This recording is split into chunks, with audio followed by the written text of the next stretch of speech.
Hello everyone, আশা করি আপনারা সবাই ভালো আছেন। আজকের কথা বলবো আপনার ফোনের IMEI BTRC ডাটাবেসে পাওয়া যাচ্ছে কিনা, কিভাবে চেক করবেন। 1 আগস্ট থেকে ফোন ক্রয় করার পর আপনার ফোন যদি BTRC ডাটাবেসে পাওয়া না যায়, BTRCর তথ্য মতে আপনার ফোনটি নেটওয়ার্ক থেকে বিচ্ছিন্ন করা হবে। আজকে এই বিষয় নিয়ে আলোচনা করব। তার আগে বলে নিচ্ছি, আপনি যদি আমার চ্যানেলে নতুন হয়ে থাকেন তাহলে অবশ্যই সাবস্ক্রাইব করবেন। অলরেডি যদি সাবস্ক্রাইব করে থাকেন, থ্যাংক ইউ সো মাচ।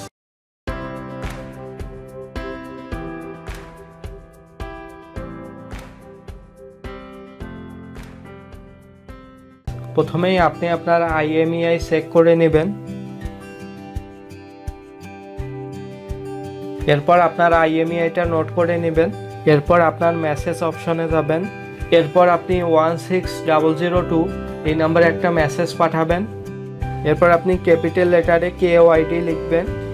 এরপর স্পেস দিবেন। এরপর আপনার IMEI টাইপ করবেন। এরপর আপনি সেন্ড করবেন। মেসেজ সেন্ড করার পর একটু অপেক্ষা করবেন। এরপর অটোমেটিক একটা রিপ্লাই আসবে। SMS এর রিপ্লাই আসার পরেই দেখতে পারবেন আপনার ফোনটি BTRC ডাটাবেসে পাওয়া যাচ্ছে কিনা। অবশ্যই মোবাইল ক্রয় করার আগে দেখে নেবেন মোবাইলগুলো BTRC ডাটাবেসে পাওয়া যাচ্ছে কিনা। আপনার ফোন BTRC ডাটাবেসে পাওয়া না গেলে NEIR চালুর পরপরই ফোনগুলো নেটওয়ার্ক থেকে বিচ্ছিন্ন হবে। আজ এ পর্যন্তই। আপনাদের যদি ভিডিওটা ভালো লেগে থাকে তাহলে অবশ্যই লাইক দিবেন, শেয়ার করবেন, কমেন্ট করবেন এবং অবশ্যই সাবস্ক্রাইব করবেন।